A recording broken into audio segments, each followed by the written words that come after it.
An Alaskan hunter accidentally went off trail deep in the forest when he suddenly spotted strange lights coming from the bushes. But then he froze in shock as he saw where the lights were coming from, realizing he wasn't alone out there. Why was there a hidden, self-built bunker so deep in the woods, and why was there a little girl, all alone with a man, in the middle of nowhere? Boaz Moshe adjusted the scope on his rifle as a gust of wind rustled through the pine trees overhead. At 50, he still had the keen eyes and steady hands of a hunter half his age, though the lines on his weathered face told stories of countless expeditions through the Alaskan wilderness. Late summer had always been his favorite time to hunt, that perfect window just before the official season when the forest was alive but not yet crowded with other hunters. The wilderness stretched around him in all directions, thick pine and birch trees creating a natural maze that had swallowed many inexperienced hikers over the years. The ground beneath his boots was damp, releasing that distinctive earthy scent that reminded him why he'd chosen this remote life. Moss-covered rocks and fallen logs created natural obstacles as he navigated the winding, unmarked trails. Boaz paused, his senses suddenly alert. Something had changed. The forest, normally alive with chirping birds and scurrying wildlife, had gone unusually quiet. He glanced upward through gaps in the canopy and noticed dark clouds gathering rapidly overhead. The air had shifted too, carrying the unmistakable smell of impending rain. A chill wind picked up, causing the branches above to sway and creak. "Storm's coming," he muttered to himself, checking his watch. It was later than he'd realized. The grey light filtering through the trees suggested sunset wasn't far off. He needed to get back to his cabin before darkness fell, or the rain began in earnest. Slinging his rifle over his shoulder, Boaz turned to retrace his steps, but something felt off. The landmarks he'd been using to navigate, a distinctive birch tree with a split trunk, a cluster of boulders covered in emerald moss, weren't where they should be. He frowned, turning slowly in place, trying to orient himself.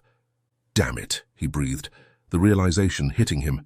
He'd accidentally veered off the main trail, following what was probably a game path deeper into unfamiliar territory. It had been years since he'd lost his bearings like this. Back when he first moved to Alaska, maybe, but not recently. He reached into his pocket for his phone, hoping to check the GPS map he'd downloaded, but the screen showed no signal bars. This deep in the wilderness, surrounded by mountains, connectivity was a luxury he rarely enjoyed.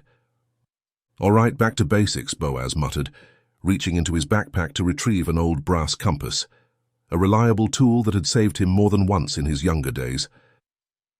He held it level, watching the needle settle, and tried to recall which direction he'd been heading when he started his hunt. After a moment's consideration, he set off toward what he believed was southeast, where his original trail should be. The forest grew denser as he walked, unfamiliar terrain stretching before him. Low-hanging branches forced him to duck, and thick underbrush grabbed at his pants. The clouds continued to darken overhead, and the first distant rumble of thunder reached his ears. Just as frustration began to set in, a flicker of light caught his peripheral vision. Something unnatural. A warm glow coming from behind a thick patch of bushes about 50 yards to his right. Boaz frowned. He wasn't expecting to encounter anyone else out here, especially not with hunting season still a few days away and sunset approaching rapidly. Caution took over as he crouched lower, moving quietly toward the light source. Drawing closer, he carefully parted the bushes to get a better view. What he saw made him freeze in place. Nestled into a small hillside was what appeared to be a man-made structure, some sort of bunker or shelter, cleverly camouflaged beneath layers of brush, moss, and dirt. The entrance was low to the ground, just tall enough for an adult to crouch through, and almost entirely hidden from casual observation. Only someone who had stumbled within yards of it would notice the careful arrangement wasn't natural. A thin metal pipe emerged from the ground nearby, releasing a faint wisp of steam that dissipated quickly in the cool air. It looked like a ventilation shaft, suggesting the interior was actively occupied. As Boaz watched, his eyes traced subtle indentations in the soft ground around the entrance. Footprints. Small footprints that couldn't possibly belong to an adult. Child-sized impressions that led away from the bunker toward a nearby clearing. Following the direction of the tracks, Boaz spotted a small figure just 20 yards away. A little girl in a blue sweater and jeans crouched near a patch of wildflowers. She couldn't have been more than 8 or 9 years old. In her hands was what looked like a glass jar, and she appeared to be carefully placing items inside it. The sight immediately transported Boaz back 40 years to hikes with his father through forests, much like this one, when young Boaz would fill his pockets with interesting rocks, unusual leaves, or the occasional beetle that caught his attention. The familiar scene brought an unexpected smile to his face. But the smile quickly faded as questions flooded his mind. What was a young girl doing alone in this remote wilderness? Where were her parents or guardian? And who had built this hidden bunker so far from any established trail or road? Boaz remained still, unsure whether to make his presence known. Before he could decide, the distinct sound of footsteps emerged from the direction of the bunker. Heavy boots crunched on pine needles as a man stepped out from the low entrance of the bunker, straightening up to his full height, somewhere around 6 feet. He appeared to be in his early 40s, perhaps 10 years younger than Boaz, with a lean, athletic build that suggested he was accustomed to physical activity. But it was his eyes that caught Boaz's attention, sharp and alert, constantly scanning the surroundings as if expecting danger from any direction. "Rayleigh," the man called out, his voice carrying through the still forest air. "Time to come inside." The little girl didn't look up from her collection, completely absorbed in examining what looked like a colorful stone she'd just discovered. "Rayleigh," the man called again, this time with more urgency. When she still didn't respond, he muttered something under his breath and began walking toward her. Boaz remained completely still in his hiding spot, barely breathing, but fate intervened. A loud crack of thunder rumbled overhead, startling both Boaz and the man. The man stopped abruptly, turning to scan the forest, and his gaze locked directly onto the spot where Boaz crouched in the bushes. For a moment, neither moved. The man's expression shifted from surprise to something harder, a protective instinct mixing with unmistakable suspicion. Without breaking eye contact with Boaz, he quickly strode to the little girl, leaning down to whisper something in her ear. The girl's head snapped up, looking first at the man, then in Boaz's general direction, before the man ushered her toward the bunker entrance. "Stay inside," Boaz heard him tell her firmly as she disappeared into the hidden doorway. Once the girl was safely inside, the man stepped away from the entrance and squared his shoulders, facing Boaz's hiding spot directly. "I can see you in the bushes," he called out, his voice calm but carrying an unmistakable edge. "Come out where I can see you. Now." Realizing concealment was no longer an option, Boaz slowly stood up, raising his empty hands slightly to show he meant no harm. He stepped carefully through the underbrush, approaching the man at a measured pace. "Who are you?" the man demanded as Boaz drew closer. His stance was defensive, shoulders tense. "What are you doing spying on my daughter?" Boaz stopped at a respectful distance. "I wasn't spying on anyone," he said, keeping his voice level. "Name's Boaz Moshe. I'm just a hunter who got turned around in these woods." The man's eyes narrowed, unconvinced.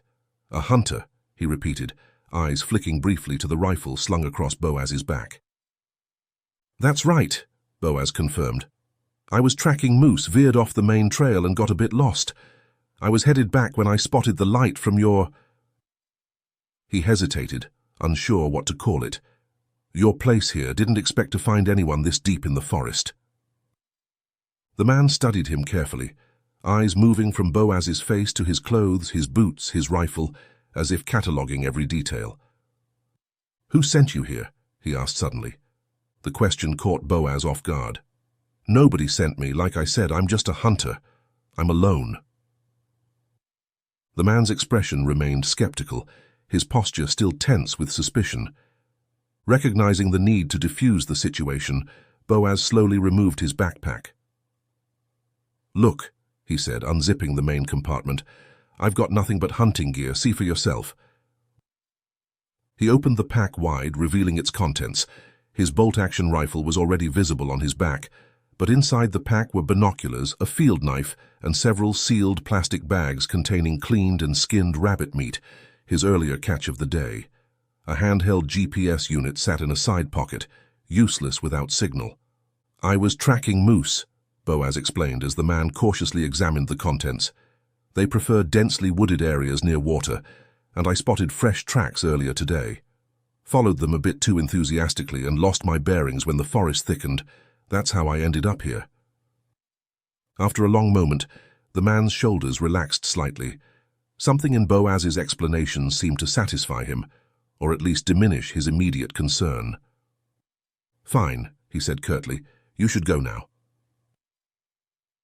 Boaz nodded, closing his backpack and slinging it over his shoulder again. The man had already turned away, clearly expecting Boaz to leave without further interaction. Something about this abrupt dismissal, combined with the hidden bunker and the young girl, triggered Boaz's instincts honed through years as a park ranger before he became a hunting guide. "Wait," Boaz called, causing the man to stop and turn back with visible reluctance. "There's a storm moving in fast. What are you and your daughter doing out here? Maybe we should all head back to civilization together." The man's expression hardened again. "We'll leave when we're ready, on our own." Boaz persisted, gesturing toward the concealed structure. "This bunker, is it yours? Are you allowed to have something like this out here?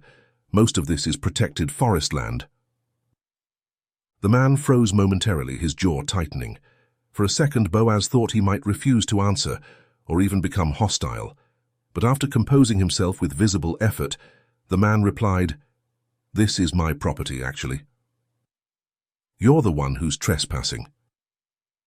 He gestured toward the surrounding trees. "There are markers around the perimeter. You must have missed them." Boaz frowned, scanning the nearby tree line. He couldn't recall seeing any property markers, though he had been focused on his compass rather than looking for signs of private land. "I apologize for the misunderstanding," he said. "I didn't notice any markers. Guess I was too busy trying to find my way." The man nodded stiffly, seemingly satisfied with Boaz's apology, but the tension in the air remained palpable as dark clouds continued to gather overhead. "The markers are subtle," the man said, pointing toward several trees where small metal plates were indeed affixed at eye level. "Easy to miss if you're not looking for them." Boaz squinted at the nearest marker, feeling a mixture of embarrassment and skepticism. He'd been in these forests for years and knew most private holdings in the area. This remote location seemed an unusual spot for private property, but the markers appeared legitimate, if inconspicuous. "Again, I apologize for the intrusion," Boaz said with a slight nod. "I'll get out of your hair and find my own way back." He turned to leave, mentally plotting his route based on the compass readings he'd taken earlier. The first drops of rain began to spatter against the leaves overhead as the wind picked up. "Wait," the man called, surprising Boaz. When he turned back, the man appeared to be having some internal debate. After a moment's hesitation, he said, "Hold on. I have a map that might help you get back to the main trail. Wait here."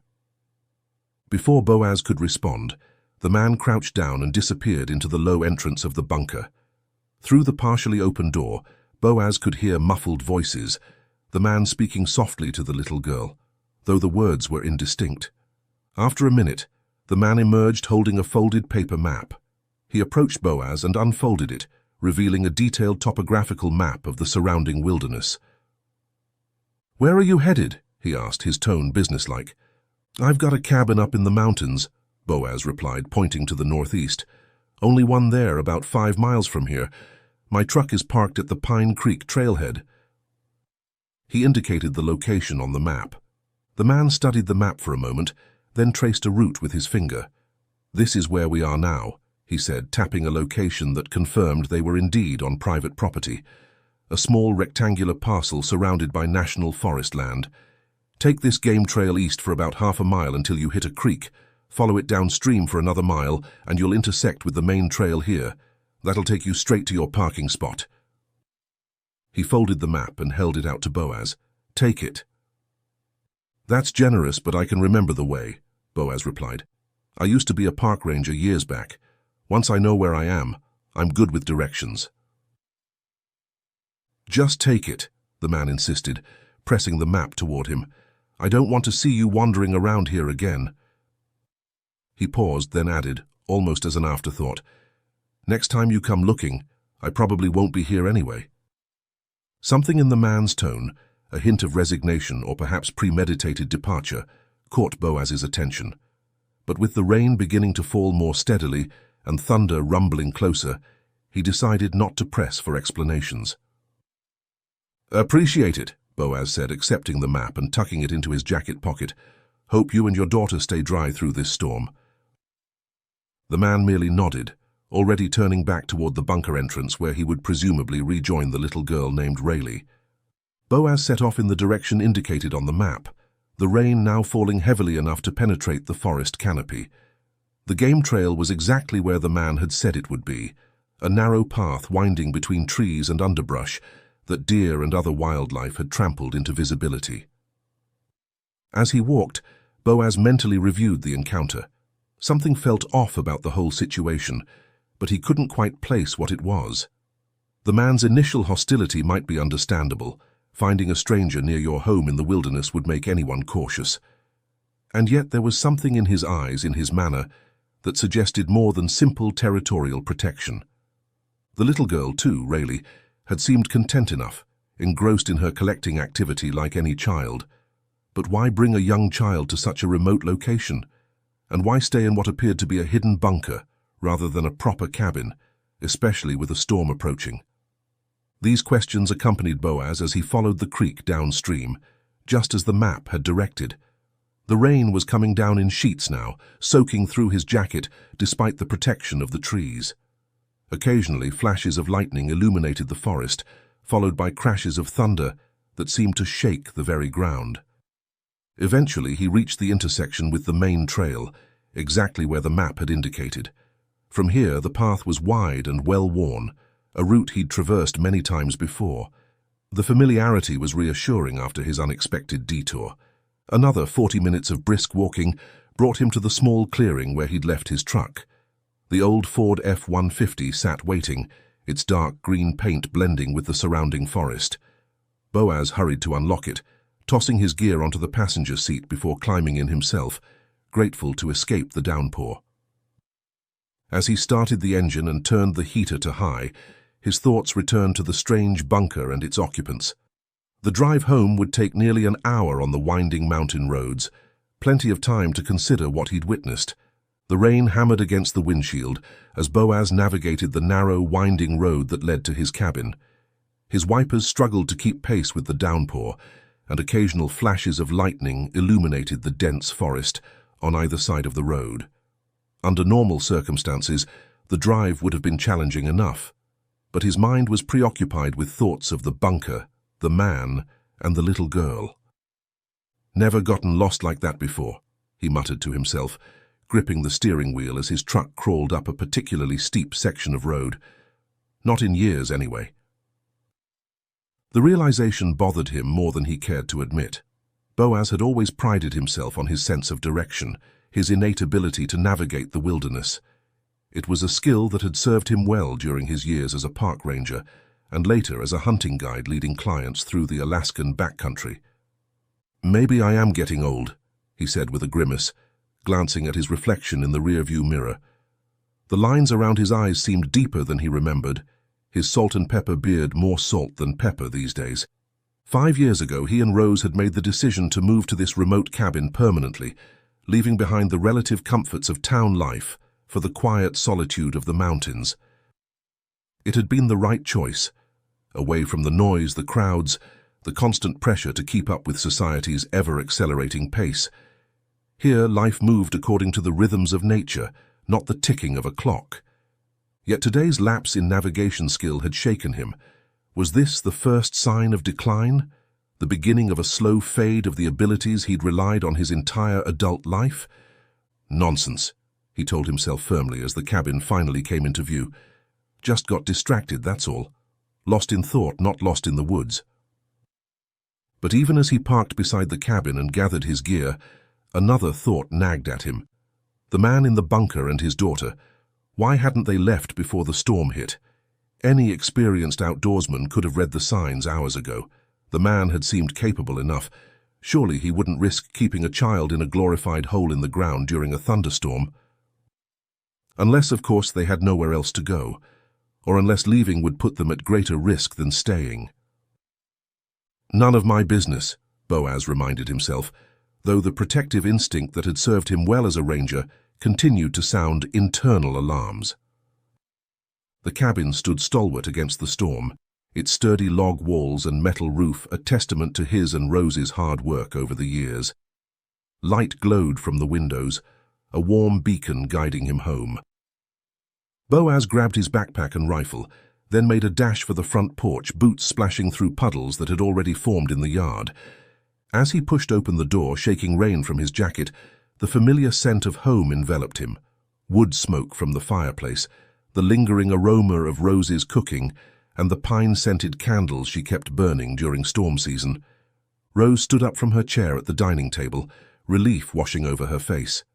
At 57, she remained as beautiful to him as the day they'd met, her silver-streaked auburn hair framing a face that had weathered life's challenges without losing its warmth. "There you are," she said, crossing the room to help him with his gear. "I was starting to worry." "Storm caught me off guard," he replied, hanging his soaked jacket on a hook by the door. Rose glanced at his empty hands. "Empty-handed today?" Boaz removed his vest and hat, hanging them beside his jacket. He shook his head, exhaustion settling into his bones after the long day in the forest. "No moose, but I did bag a few rabbits earlier." He reached into his pack and pulled out the plastic bags containing the cleaned rabbit meat. Rose took the packages, examining them with an appreciative nod. "I'll get these into the kitchen. You look like you could use a hot drink." As she disappeared into the adjoining kitchen, Boaz sank into his favorite armchair near the fireplace, where flames danced cheerfully behind the glass door of the wood stove. Thunder crashed outside, and rain pummeled the metal roof, creating a cacophony that somehow managed to be both dramatic and soothing. He poured himself a glass of water from the pitcher on the side table and took a long drink, then called to Rose in the kitchen. "Got turned around out there today," he admitted. "Been a long time since I lost my bearings in those woods." Rose appeared in the doorway, concern etched on her face. "You? Lost? That's not like you at all." Boaz shrugged, trying to appear more casual than he felt. "Had my compass, found my way eventually. Just took longer than it should have." He hesitated, then added, "Makes me wonder if I'm starting to lose my edge. Getting old, maybe." Rose walked over and placed a gentle hand on his shoulder. "One misstep doesn't mean you're losing anything. Everyone has off days, even the great Boaz Moshe." Her teasing tone brought a reluctant smile to his face. "Besides," she continued, "your instincts have always been your real strength. Your sense of direction is just a tool." Her words reassured him, as they often did. Rose had always known exactly what to say. "There's something else," Boaz said, his expression growing serious. "I found a bunker out there while I was trying to find my way back, hidden in the hillside, almost invisible unless you're right on top of it. Man and a little girl inside." Rose's eyebrows rose. "A bunker, like a survival shelter?" "More elaborate than that," Boaz replied. "Had ventilation, proper construction. Man claimed it was on his private property, showed me markers I'd supposedly missed, gave me a map to find my way out." "That seems unusual," Rose said carefully. "What were they doing way out there with a storm coming?" Before Boaz could respond, a particularly violent crash of thunder shook the cabin, and the lights flickered once, twice, then died completely, plunging them into sudden darkness, save for the glow from the wood stove. "Damn," Rose muttered. There was a sharp intake of breath from the kitchen, followed by her voice calling out, "Cut myself." The knife slipped when the lights went out. "Don't move," Boaz instructed, already on his feet. "It's dark in there. I'll get the generator going first, then we'll take care of your hand." He grabbed a flashlight from the drawer in the side table and made his way to the back door. "Power lines probably came down in the storm.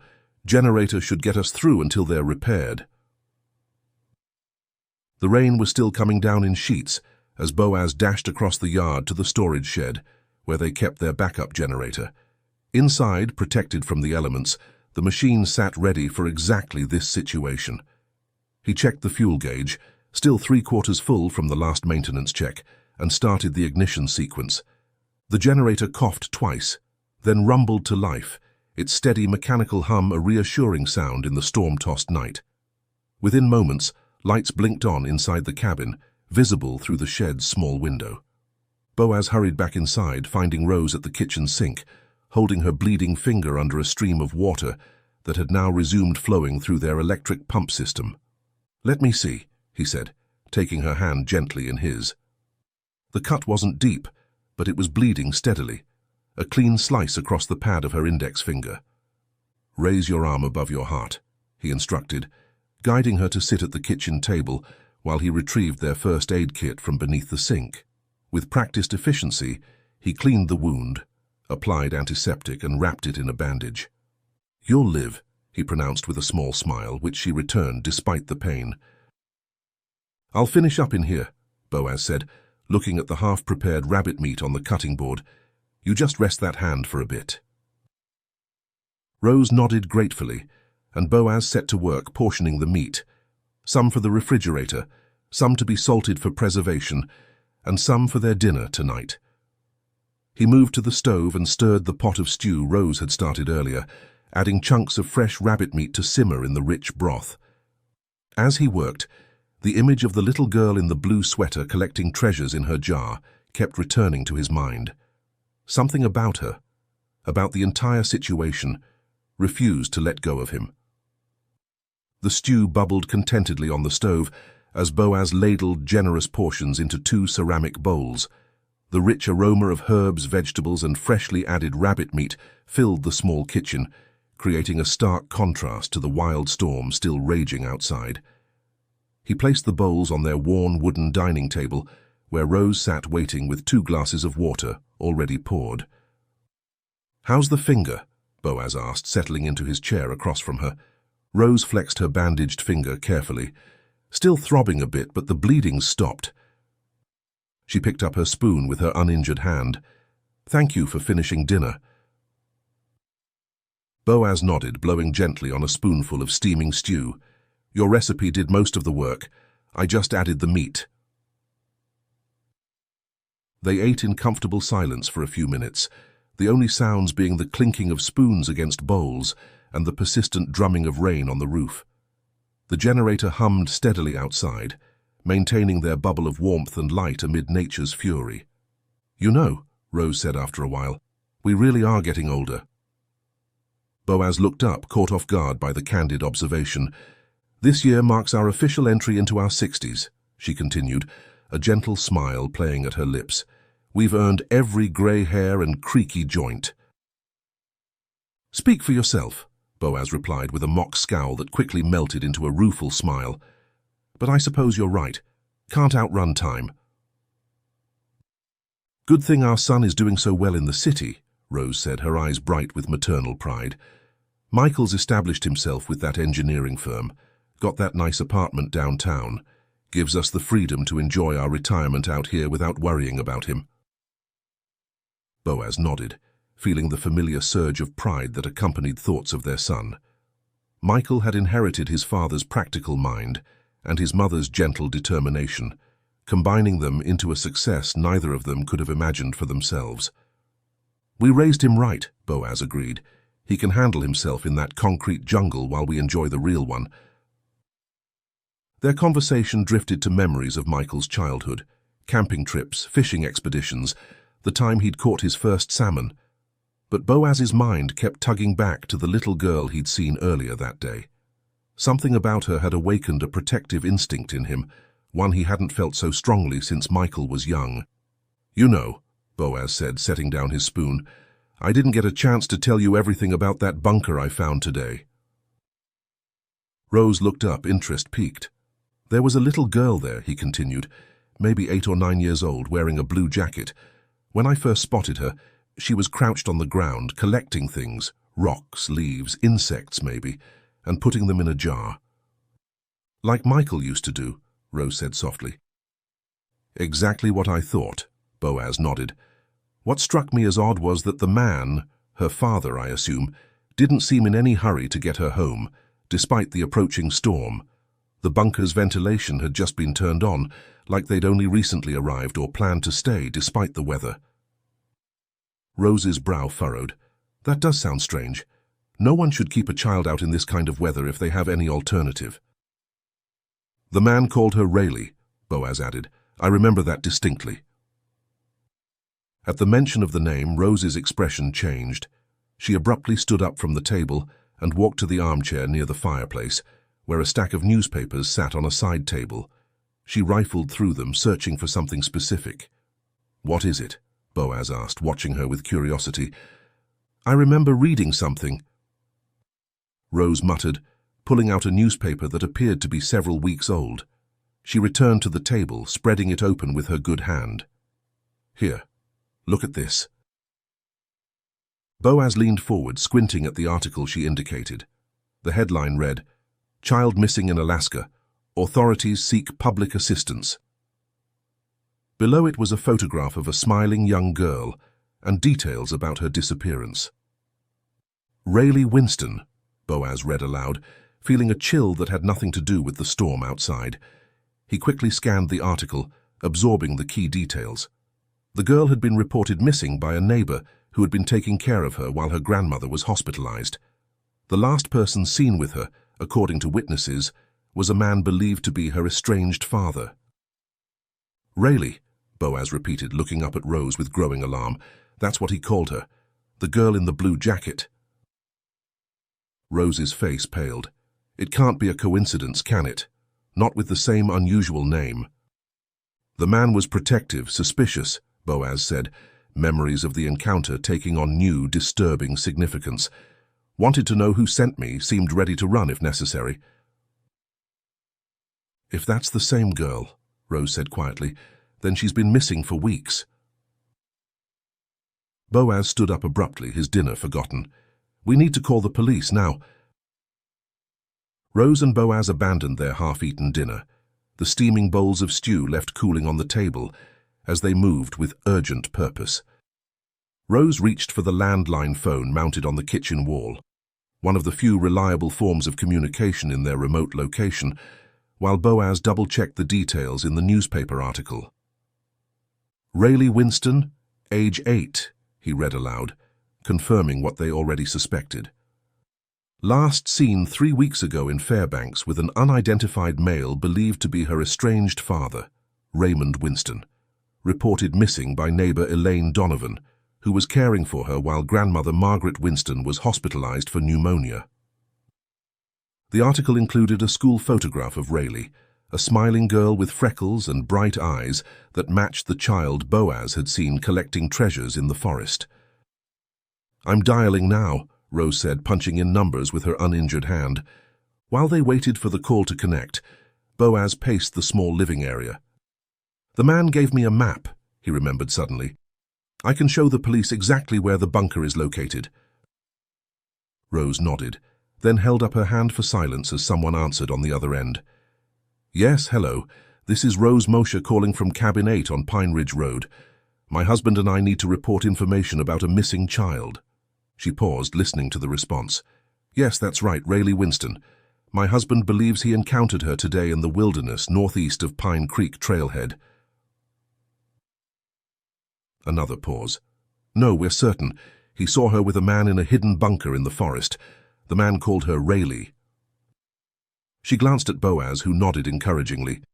We have a newspaper with her photo and it matches the girl my husband saw. We think this is serious and needs immediate attention.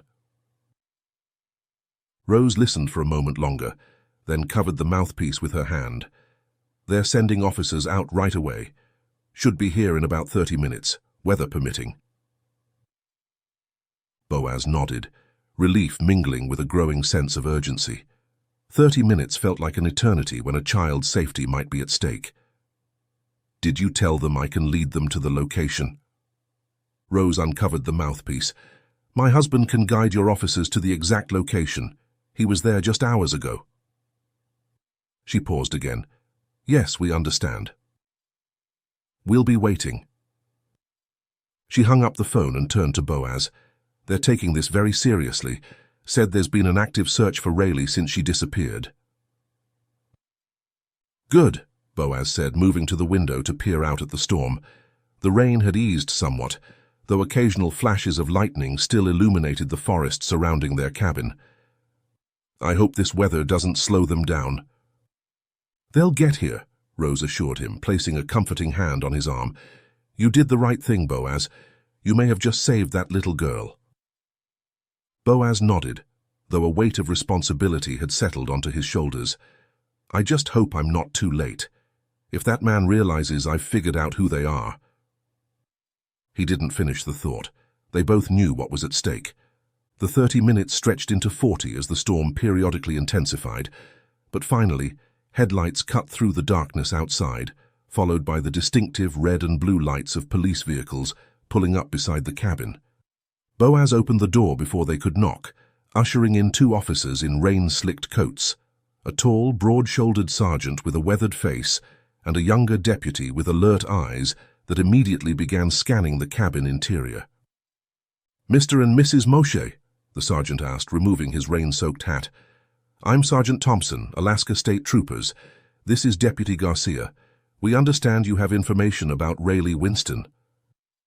"That's right," Boaz confirmed, gesturing for them to come further inside. "I encountered her earlier today, though I didn't realize who she was until after I got home, and my wife showed me the newspaper article." The officers moved to the dining table where the newspaper lay open. Deputy Garcia took out a notebook, while Sergeant Thompson studied the article, then looked up at Boaz. "Tell us exactly what you saw, Mr. Moshe. Every detail could be important." Boaz recounted the entire experience, getting lost in the woods, discovering the camouflaged bunker, spotting Rayleigh collecting items in her jar, and the subsequent interaction with the man who claimed to be on private property. "He was protective, suspicious," Boaz explained. "Wanted to know who sent me, like he expected someone might be looking for him.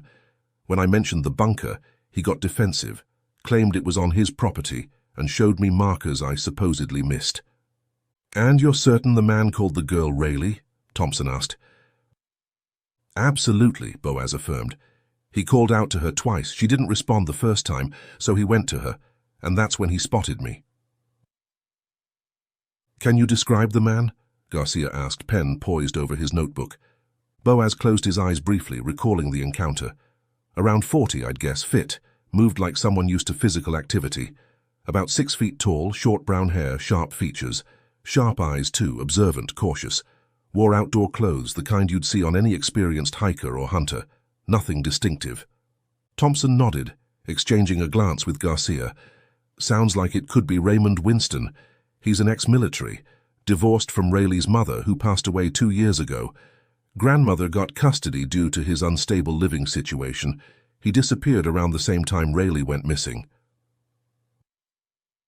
"I kept the map he gave me," Boaz said, retrieving it from his jacket pocket. "I can show you exactly where the bunker is located." Thompson took the map, examining it carefully.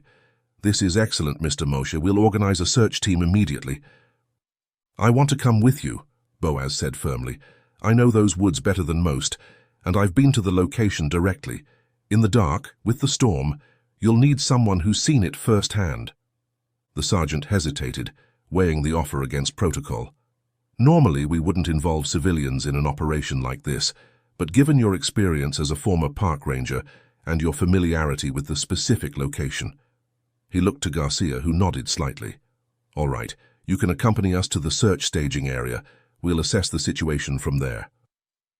"I'm coming too," Rose stated, her tone leaving no room for argument. "Mrs. Moshe," Thompson began. "I'll stay at the staging area or in the vehicle," she clarified. "But I'm not staying here alone wondering what's happening." Thompson seemed about to object further, but Boaz interjected. "My wife is as stubborn as she is smart, Sergeant. Trust me when I say it's easier to have her where we can see her than try to make her stay behind." A fleeting smile crossed Thompson's face. "Very well. Both of you grab whatever gear you need for potentially severe weather. We're moving out in 5 minutes." As the officers stepped outside to radio in their findings and coordinate the search operation, Boaz and Rose quickly gathered rain gear, flashlights, and extra layers of clothing. "Be careful out there," Rose said quietly, helping Boaz check his equipment. "That man is desperate if he's hiding a kidnapped child in a bunker in the middle of nowhere." "I will," Boaz promised, zipping up his waterproof jacket. "With any luck, we'll have Rayleigh safe before morning." They stepped out into the rain, locking the cabin behind them, and climbed into the back of Thompson's police SUV. As they pulled away from the cabin, Boaz couldn't help but feel that the events of this strange day were far from over. The Wipers fought a losing battle against the relentless rain as Sergeant Thompson's SUV led a small convoy of vehicles along the winding forest road. Boaz sat in the back seat, leaning forward occasionally to provide directions as they approached the Pine Creek trailhead where he'd left his truck earlier that day. "There," he said, pointing through the windshield at a small gravel parking area now occupied by several official vehicles. "That's where the main trail begins."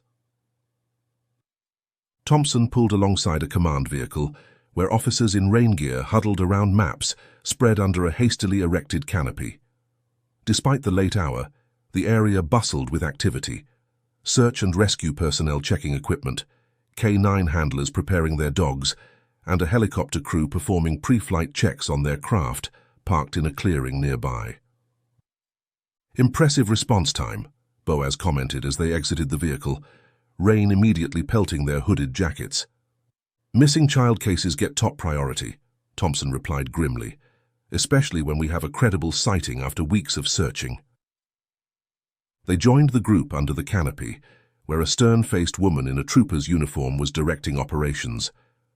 Thompson introduced her as Captain Larson, the incident commander for the search.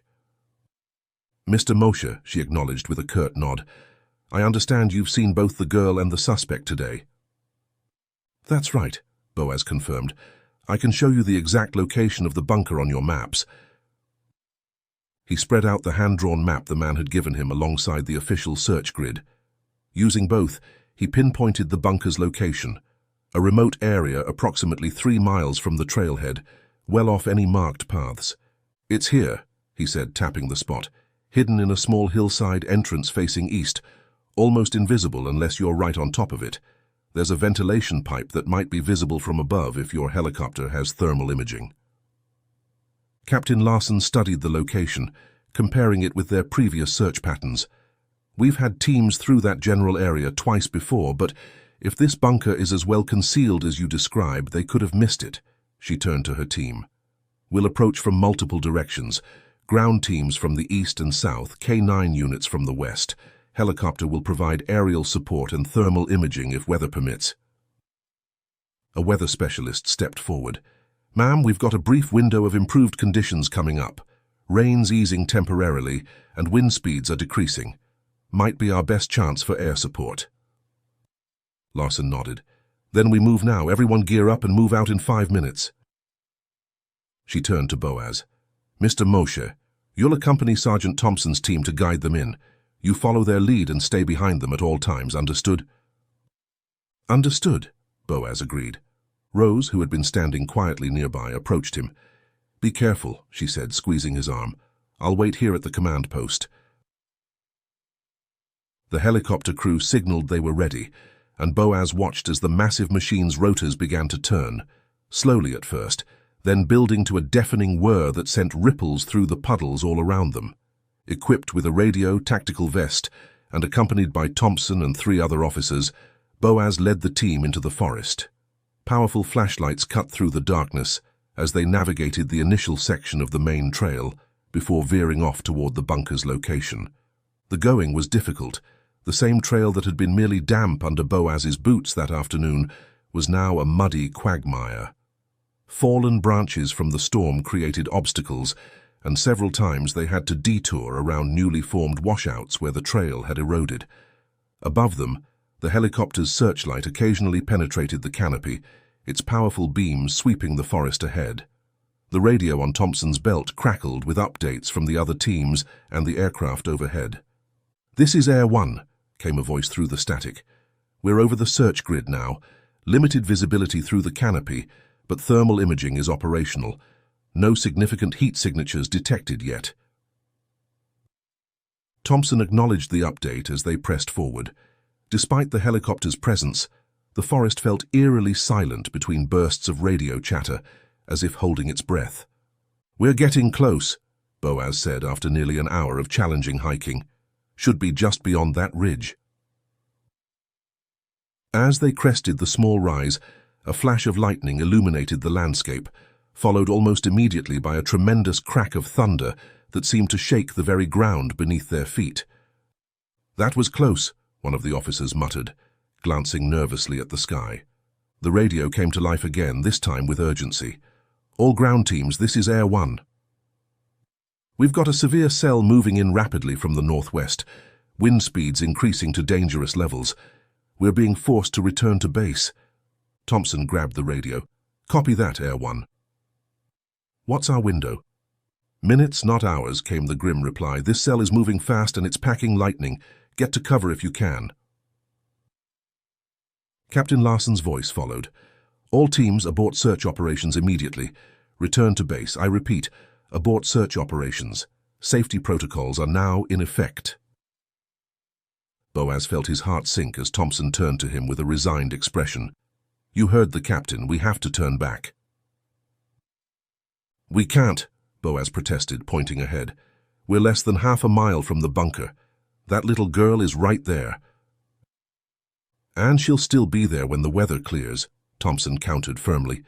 "We're not risking the lives of this entire team in a lightning storm. The suspect likely won't move in this weather either."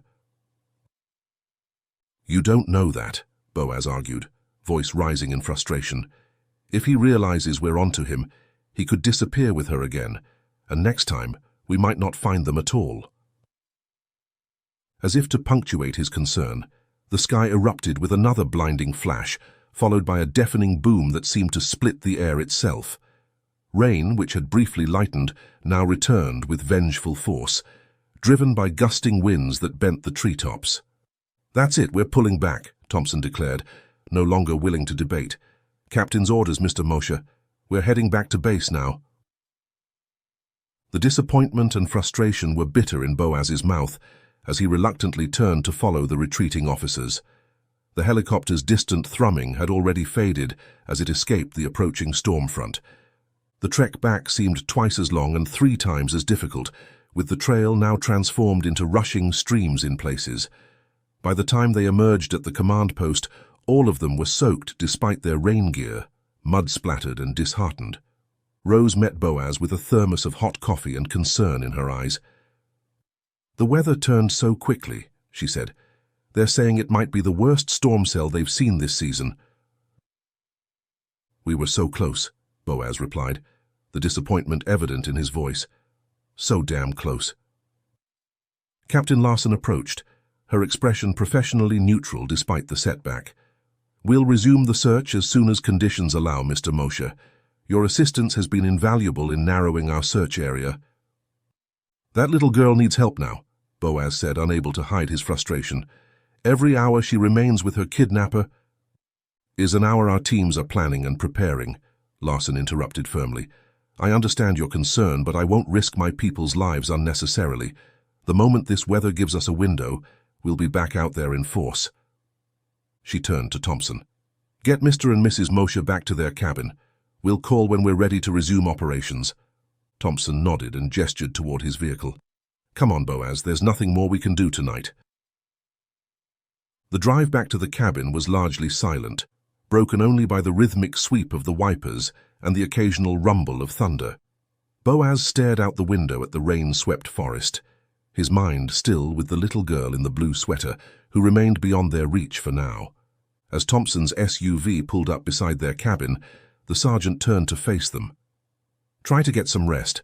I'll radio the moment we're greenlit to resume the search, even if it's the middle of the night." Boaz nodded, his expression grim as he and Rose dashed through the rain to their front door. The sound of the police vehicle's tires on gravel faded as Thompson drove away, leaving them alone once more with their thoughts and the endless patter of rain on the roof. Inside their cabin, Rose stoked the wood stove while Boaz changed out of his sodden clothes. The warmth slowly pushed back against the chill that had settled into his bones during the aborted search operation. He emerged from the bedroom in dry flannel and heavy wool socks, a towel still draped around his neck from drying his hair. "Here," Rose said, pressing a mug of hot tea into his hands. "You need to warm up from the inside, too." Boaz accepted gratefully, wrapping his fingers around the ceramic mug and inhaling the steam. "Thanks." They settled into their respective armchairs facing the stove, the dancing flames visible through its glass door, casting flickering shadows across the cabin's interior. Outside, the storm continued its assault, wind howling through the treetops and rain drumming steadily on the roof. "I can't stop thinking about her, Rose," Boaz said after a long silence.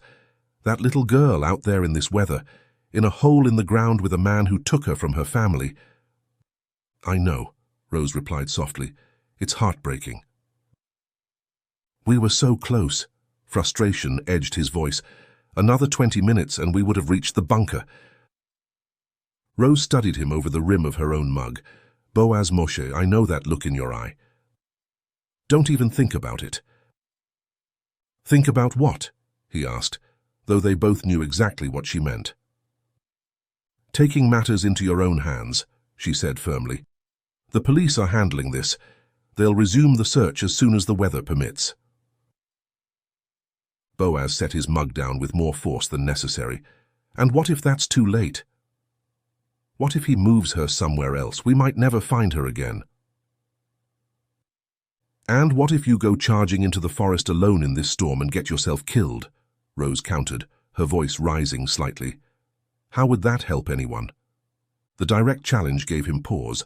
Rose rarely raised her voice, and when she did, Boaz knew to pay attention. "The police are right about one thing," she continued more calmly. "That man isn't going anywhere in this weather either. It's not safe for anyone to be moving through those woods right now, including him." Boaz sighed, running a hand through his damp hair. "You're probably right." "The forest will be the safest place for him to hide," Rose reasoned. "And with this storm, it wouldn't be easy to move a child somewhere else overnight. As soon as this passes, the police will have the area surrounded." The logic in her argument gradually penetrated his frustration. Boaz nodded slowly, some of the tension leaving his shoulders. "First light, then." "If the storm passes, they'll go back out at first light." "Or sooner," Rose added. "The sergeant said he'd call as soon as they're ready, even in the middle of the night." They lapsed into contemplative silence, listening to the storm's fury gradually diminishing outside. The initial thunderstorm was passing, though rain continued to fall steadily. "Who do you think they are?" Rose asked after a while. "The girl and the man. Do you think he really is her father?" Boaz reached for the newspaper article still lying on the dining table. "According to this, Raymond Winston is her biological father, lost custody to the grandmother after the mother died." He scanned the text. "Neighbor who reported her missing says a man matching his description picked her up from the house while the grandmother was in the hospital." "Poor child," Rose murmured, "to lose her mother and then be taken from her grandmother too." Boaz continued reading. "Doesn't say much about other family, just that she's been living with her grandmother Margaret since her mother's death 2 years ago." "What kind of man takes his own daughter and hides her in a bunker in the wilderness?" Rose wondered aloud, shaking her head. "What was he planning to do?" Boaz had no answer, only more questions spinning through his mind. The entire situation felt wrong, twisted by motives he couldn't begin to understand. What drives a man to such extremes? What did he hope to gain by isolating a child in the depths of the Alaskan forest? "I need to clean my gears and then I'll check on the generator soon," he said eventually, standing up. "The main lines have probably come back online." "Don't forget to switch it back to main power when you're done," Rose reminded him, rising as well. "I'm going to bed. Try not to stay up all night worrying about things we can't control." She kissed his cheek gently. "Tomorrow is another day and that little girl will be found. You've already done more than most would by spotting her in the first place." Boaz nodded, appreciating her attempt to ease his conscience. "I'll be in soon. Just need to switch the power and check that everything's secure. Good night, Rose said, heading toward their bedroom. And Boaz? Thank you for caring so much. It's one of the things I've always loved about you. With that, she disappeared into the bedroom, leaving Boaz alone with his thoughts and the gradually calming storm outside. Hours slipped by as Boaz occupied himself with small tasks around the cabin, cleaning his rifle for the second time that day, reorganizing his backpack, and checking that all his gear was in proper order for whatever tomorrow might bring. The busy work kept his hands occupied, if not his mind, which continued to circle back to Rayleigh Winston and her captor. The intensity of the storm had diminished significantly, he noted, pausing to listen to the now gentle patter of rain against the windows. The thunder had moved on, leaving only occasional distant rumbles to suggest its continuing journey across the mountains. Glancing at the clock on the mantel, Boaz was surprised to see it was well past midnight. He was about to follow Rose to bed when he remembered the generator still humming away behind the cabin, using precious fuel when it might no longer be necessary. He stepped onto the back porch, relieved to find the rain had subsided to a light drizzle. The air felt cleansed, carrying the rich scent of wet pine and damp earth. Navigating by flashlight, Boaz made his way to the storage shed where the generator continued its steady mechanical rhythm. The fuel gauge showed plenty remaining. They'd kept it well maintained for exactly these kinds of emergencies. Boaz flipped the switch to return power to the main electrical lines, and after a brief flicker the cabin lights stabilized, indicating normal service had been restored. As he was about to shut off the generator completely, something caught his attention. A sound that didn't belong, the crunch of tires on wet gravel, coming from the front of the cabin. Boaz froze, listening intently. They weren't expecting visitors, especially not at this hour. Could it be the police returning with news about the search? But there were no flashing lights, no official announcement of their presence. Setting down the flashlight, Boaz picked up a spade leaning against the shed wall. It wasn't his rifle, but it would serve as a weapon if necessary. He moved cautiously around the side of the cabin, staying close to the shadows until he could see the front yard. A car he didn't recognize was parked several yards from his cabin, a dark sedan, its engine off, headlights extinguished. In the pale moonlight that now broke through thinning clouds, Boaz could make out a solitary figure standing near his front porch, seemingly hesitating before approaching the door. Even in the dim light, there was no mistaking the silhouette. It was the man from the bunker. Boaz tightened his grip on the spade, mind racing. The girl wasn't visible. Was she still in the car, or had he left her somewhere else? How had he found the cabin? Then Boaz remembered, during their encounter in the forest, he'd mentioned where he lived, pointing vaguely in the direction of his cabin up in the mountain, the only one there. The man took a step toward the front door, and Boaz emerged from the shadows, spade held ready. "Can I help you?" he called, his voice steady despite the adrenaline surging through his system. The man spun toward him, visibly startled. Even in the poor light, Boaz could see it was indeed the same person, Raymond Winston, if the police were correct. I came for my map," the man said after a moment's hesitation. "You told me where you lived earlier, and I've been looking for your cabin. Glad I found the right place." Boaz maintained his distance, sizing up the situation. Winston appeared to be alone, his clothes damp from the recent rain. There was no sign of Rayleigh. "Your map," Boaz repeated, keeping his tone neutral while his mind worked through the implications. The map had been given to the police. There was no way to produce it even if he wanted to. More importantly, why would the man trek through a stormy night just to retrieve a simple hand-drawn map he claimed not to need? Something didn't add up, and Boaz's instincts were sending warning signals. He needed to buy time, perhaps get to a phone and alert the police that their suspect had just walked right up to his front door. "I'll get it for you," Boaz said, gesturing toward the cabin. "Wait here a moment." Winston shifted his weight, glancing toward the dark sedan and back. "Actually, I'm soaked from the rain. Mind if I come inside while you look for it?" Boaz hesitated, studying the man from head to toe. His clothes did indeed look drenched, water dripping from his jacket onto the ground beneath him. Despite his misgivings, Boaz realized letting him inside might be the safest option. It would keep him in one place while Boaz figured out how to contact the authorities. "All right," he agreed reluctantly, lowering the spade slightly but keeping it in hand as he led the way to the front door. Inside, the cabin's warm light revealed Winston more clearly, his hair plastered to his head from the rain, his expression tense despite his attempts at casual conversation. "Have a seat," Boaz offered, indicating the living room chair furthest from both exits. "I'll just go find that map for you." Without waiting for a response, Boaz moved quickly toward the bedroom where Rose was sleeping. He closed the door behind him and crossed to the bedside, placing a hand gently but urgently on her shoulder. "Rose," he whispered, rousing her from sleep. "Wake up. The man from the bunker is in our living room." Rose's eyes flew open, instantly alert. "What? How?" "No time," Boaz cut her off. "He came for the map, but that's just an excuse. I need you to call the police while I keep him occupied. Tell them Raymond Winston is here. And don't come out of this room, understand?" Rose nodded, already reaching for the phone on the nightstand. Boaz squeezed her hand once, then returned to the living room, carefully composing his features to betray nothing of the alarm he felt. "Sorry," he said, emerging empty-handed. "Having trouble finding it. Thought it might be in my jacket, but it's not there. Might be in the truck."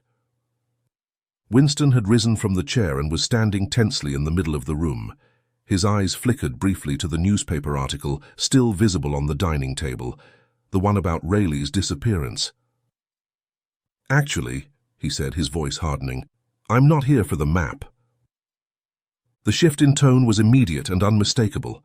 The pretense had dropped, replaced by something cold and dangerous. "I heard the police helicopter earlier this evening," Winston continued, taking a step forward, "hovering right over my bunker. You're the only one who knew where it was." Boaz maintained his calm exterior, though his mind was racing. How long would it take for Rose's call to bring help? How long could he keep this situation from escalating? "I didn't know what was going on when I met you earlier," Boaz said truthfully. "Only figured it out after I got home and saw the newspaper." Winston's eyes darted to the article again on top of the dining table, narrowing as he processed this information. "So you did report me."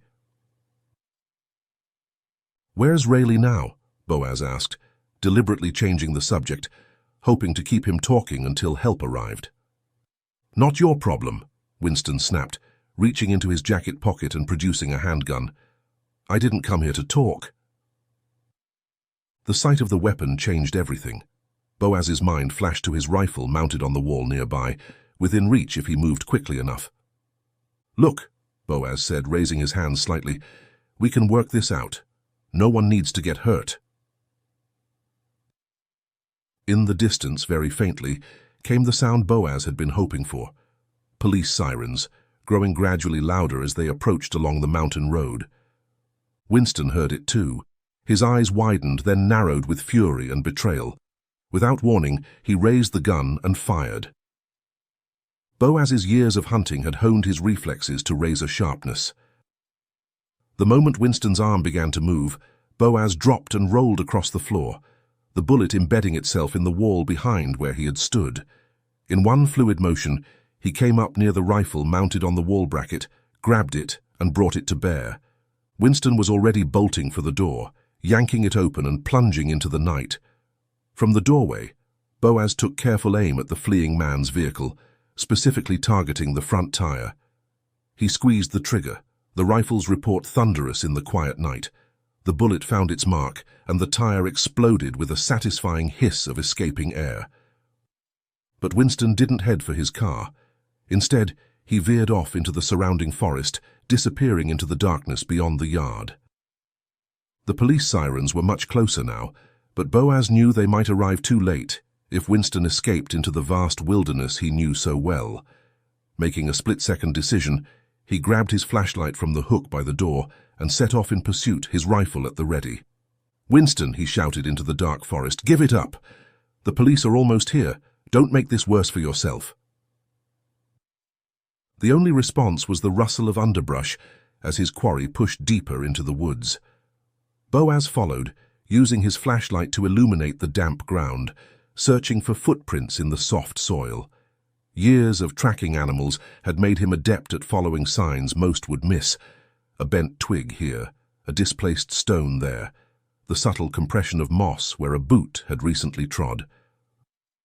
The sirens reached the cabin behind him, blue and red lights flickering through the trees, but Boaz pressed on. He couldn't let Winston escape, not when they were so close to rescuing Rayleigh. A twig snapped somewhere to his left, and Boaz swung his light in that direction, momentarily illuminating a figure ducking behind a large pine. "I see you," Boaz called. "It's over, Winston. Come out with your hands up." Instead of surrender, the response came in the form of another gunshot. The bullet whizzed past Boaz's left arm, tearing through his sleeve and grazing his skin. He felt the sting but ignored it, dropping to one knee to present a smaller target and raising his rifle.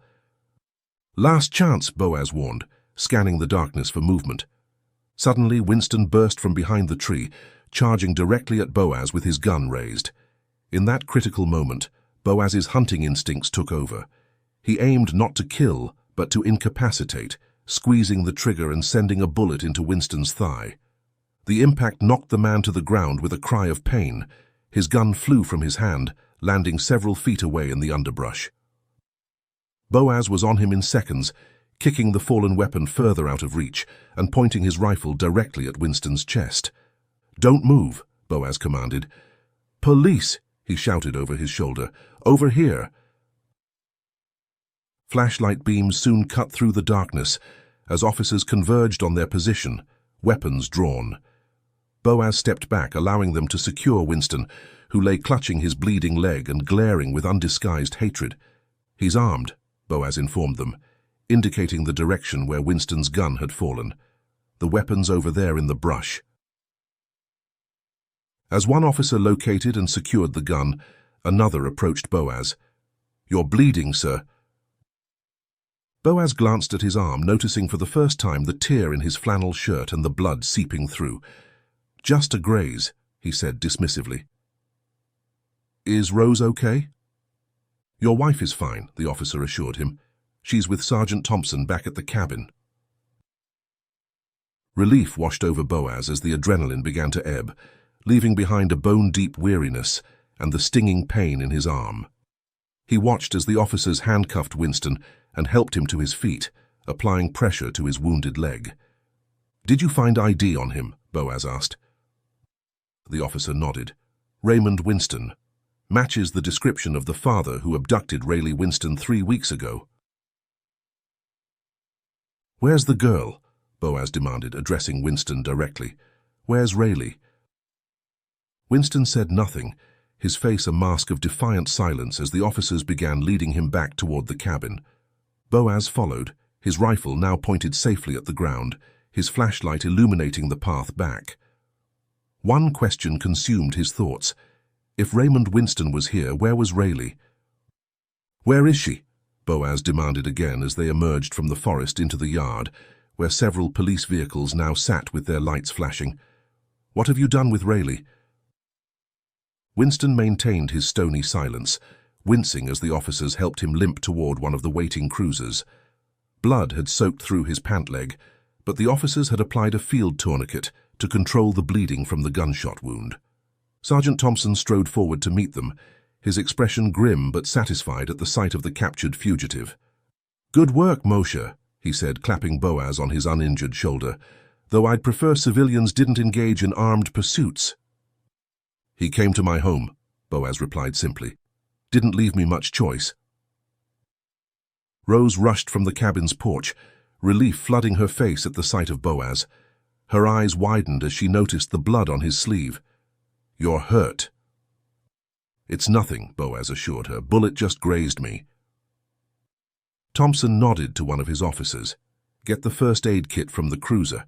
Let's patch up that arm." As an officer approached with the kit, Thompson turned his attention to Winston, who was now seated in the back of a police car, door open as another officer secured his leg wound with proper bandages. "Raymond Winston," Thompson said, standing over him. "We've been looking for you for quite some time." Winston stared straight ahead, offering no response.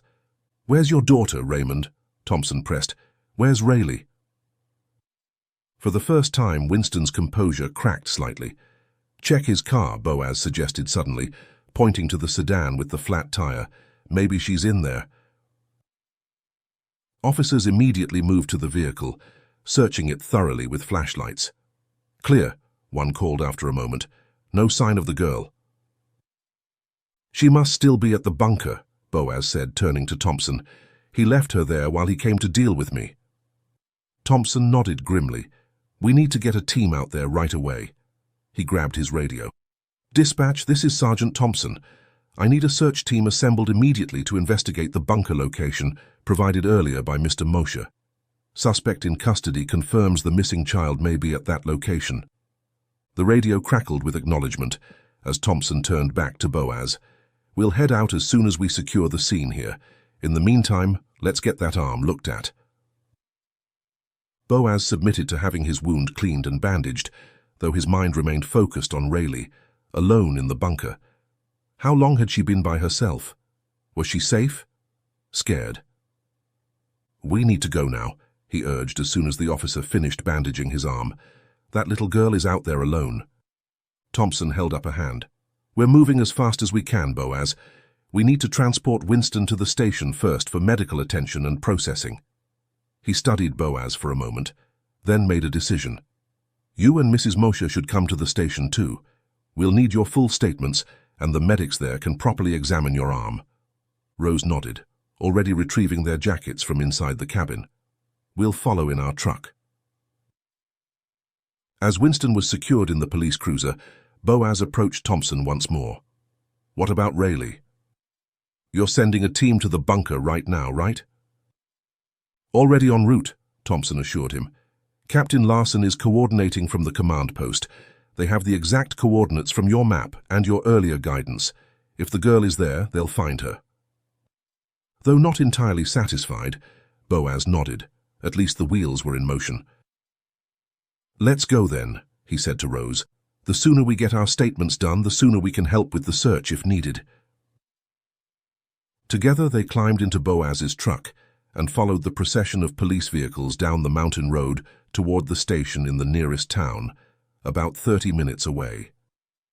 The rain had stopped completely now, and breaks in the clouds revealed a star-strewn sky, the storm having finally moved on. "How did he find our cabin?" Rose asked as they drove. "Did you tell him where we lived?" Boaz nodded grimly. "When he gave me the map, I mentioned I had a cabin up in the mountains, the only one there, and pointed in the general direction. Didn't think much of it at the time.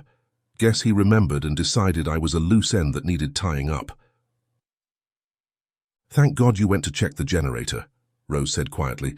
"If you'd been asleep when he arrived—" Boaz reached over and squeezed her hand. "But I wasn't.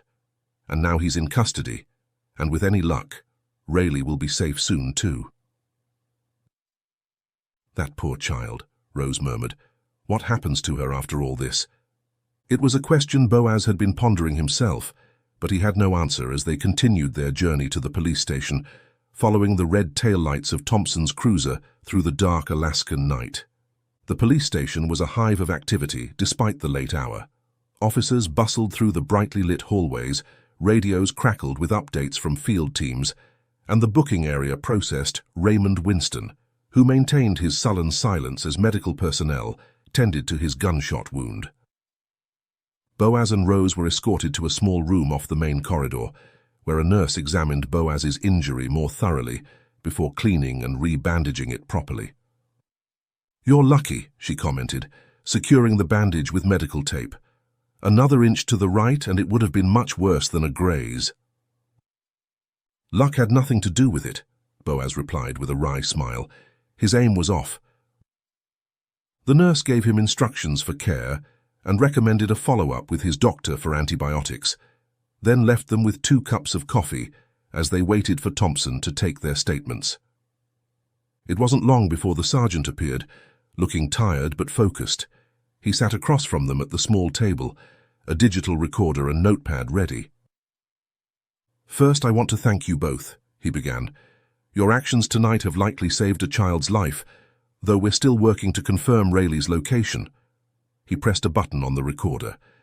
"Now I need you to walk me through everything that happened tonight, starting from when you first noticed Winston at your property." For the next hour, Boaz and Rose provided detailed accounts of the evening's events. Winston's arrival under the pretense of retrieving his map, Rose's call to police, the confrontation, and subsequent chase through the woods. Thompson took careful notes, occasionally asking clarifying questions, but otherwise allowing them to tell their story uninterrupted. As they concluded their statement, a knock at the door interrupted them. Thompson called for the person to enter, and a young officer stepped inside, his expression eager. "Sergeant, they found her," he announced.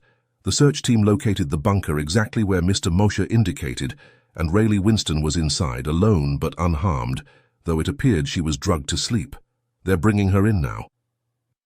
Relief washed over Boaz, so powerful it left him momentarily lightheaded. Rose reached for his hand under the table, squeezing it tight. "Is she all right?" Rose asked, her voice thick with emotion. The officer responded, "She was scared and confused but physically unharmed, according to the initial report. The bunker was unexpectedly well equipped with food, water, and basic amenities. It appears she was drugged and we had to use force to rescue her." Thompson nodded, visibly relieved himself. "Good work. Let me know when they arrive with her." The officer acknowledged the instruction and departed, closing the door behind him. "What happens now?" Boaz asked, turning to Thompson. "With Winston and the girl?" "Winston will be charged with kidnapping, along with assault with a deadly weapon for shooting at you," Thompson explained. "As for Rayleigh, Child Protective Services has been notified. They'll place her in temporary care while they sort out her situation." "Her grandmother?" Rose inquired. "Still hospitalized, from what I understand," Thompson replied. "It might be some time before she's well enough to resume care of her granddaughter." "And no other family?" Boaz pressed. Thompson shook his head. "None that we're aware of at this point. The officers who secured the bunker are also collecting evidence.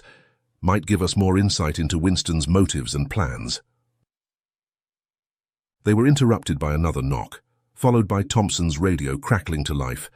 "Sergeant, the transport with the child has arrived. They're bringing her to medical now for evaluation." "Copy that," Thompson responded, rising from his chair. "I need to oversee this. Would you both mind waiting here a bit longer? There may be additional questions once we've assessed the situation fully." "Of course," Rose agreed. "We want to help however we can." Thompson left them alone once more, and Boaz leaned back in his chair, suddenly aware of how exhausted he felt. The adrenaline that had carried him through the night's events was ebbing, leaving bone-deep weariness in its wake. "What are you thinking?" Rose asked softly, studying his face. Boaz sighed, running a hand through his hair. "I'm thinking about how close this came to ending very differently. If I hadn't gotten lost today, if I hadn't spotted that bunker—" "But you did," Rose reminded him, her voice gentle but firm. "Maybe there are no accidents, Boaz. Maybe you were meant to get lost today." The thought was oddly comforting, the idea that some higher power or cosmic design had guided him off his familiar path and toward that hidden bunker exactly when Rayleigh needed to be found. "Or maybe I'm just getting old and my sense of direction isn't what it used to be," he added with a small smile. Rose chuckled, playfully swatting his arm, the uninjured one. "Don't deny our age, dear. It doesn't lie." Her expression grew more serious. "But whether it was divine intervention or just the normal process of aging that led you there, the result is the same. That little girl has a chance now." They sat in companionable silence for several minutes, each lost in their own thoughts. Eventually the door opened again and Thompson reappeared. "Would you like to see her?" he asked without preamble. "Rayleigh, I mean. She's been examined by the doctor and given a clean bill of health. She's in our break room now with a social worker." Rose stood immediately. "Yes, we'd like that very much." Boaz followed more slowly, suddenly unsure. Would she even recognize me? She only saw me for a moment before her father took her inside the bunker. You'd be surprised what children notice and remember, Thompson replied, leading them down the corridor. And right now, seeing the people who helped save her might do her some good. They followed Thompson to a small break room that had been hastily converted into a more child-friendly space. Toys from the station's interview room had been brought in, along with blankets and snacks. Sitting at the table with a cup of hot chocolate was Rayleigh Winston. She looked smaller than Boaz remembered, more vulnerable under the harsh fluorescent lighting than she had in the forest. Her blue sweater was rumpled, her hair slightly tangled, but her face was clean, and her eyes, though wary, were alert. Beside her sat a woman in professional attire who introduced herself as Ms. Jordan from Child Protective Services. "Rayleigh," Thompson said gently, "these are the people who helped find you, Mr. and Mrs. Moshe." The girl looked up at them, her expression cautious. Her gaze lingered on Boaz, a flicker of recognition in her eyes. Though she didn't speak, the corner of her mouth turned up slightly, the ghost of a smile that touched something deep in Boaz's heart. "Hello, Rayleigh," Rose said warmly, taking a seat at the table across from her. "We're very glad you're safe." Rayleigh nodded almost imperceptibly but remained silent, her small hands wrapped around the mug of hot chocolate. "That's a nice sweater," Boaz commented, noticing it was indeed the same blue one she'd been wearing earlier. "Blue is a good color for the forest, helps you blend in with the sky." This observation seemed to interest her. "That's what my dad said," she replied, her voice small but clear. "He said blue is for hiding." The social worker exchanged a glance with Thompson, clearly noting this potential evidence.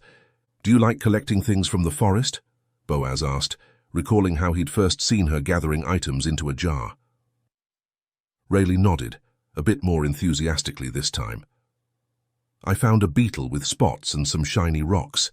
Dad said I could keep them in my special jar."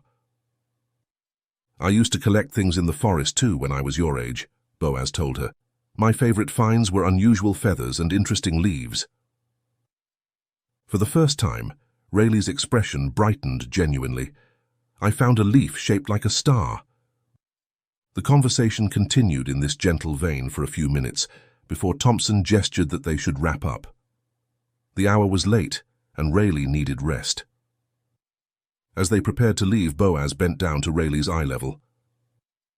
"You were very brave," he told her solemnly, "and now lots of people are going to make sure you're taken care of." Rayleigh's eyes searched his face, her expression suddenly serious beyond her years. "Is my dad in trouble?" Boaz glanced at the social worker, unsure how to answer, but Rose stepped in smoothly. "The grown-ups are going to sort everything out," she assured Rayleigh. "The important thing is that you're safe now."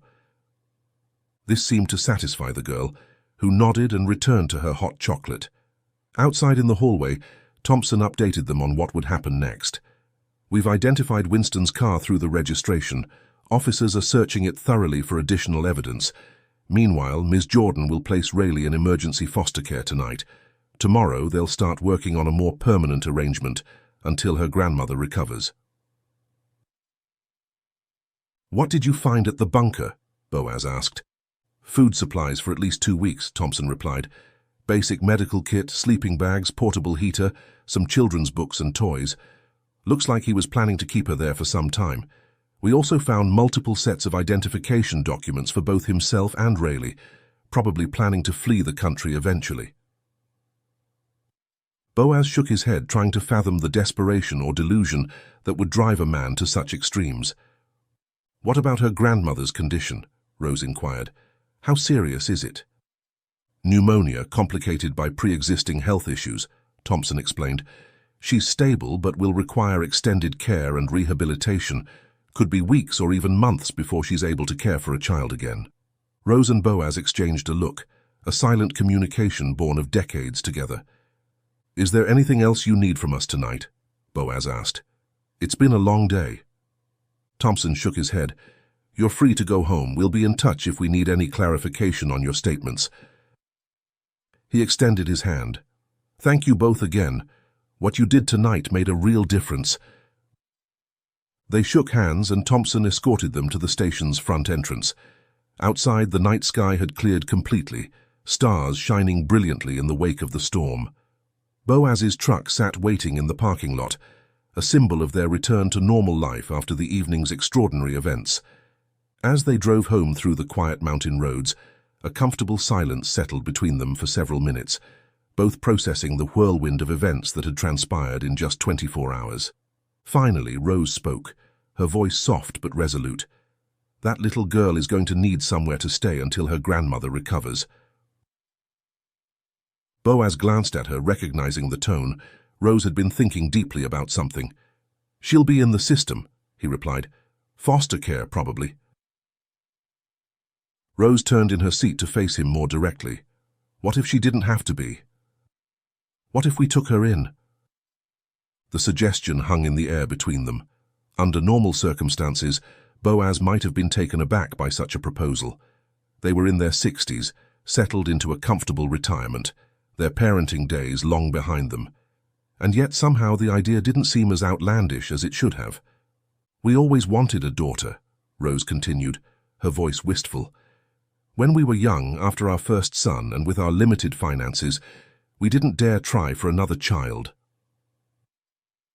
Boaz nodded, memories of those early years washing over him, the struggle to make ends meet, the decision to focus their resources on giving Michael the best possible start in life. "It would be temporary," Rose added, "just until her grandmother recovers. But after everything that's happened to her, I can't bear the thought of her being abandoned to the system." Boaz considered this as he navigated a particularly winding section of road.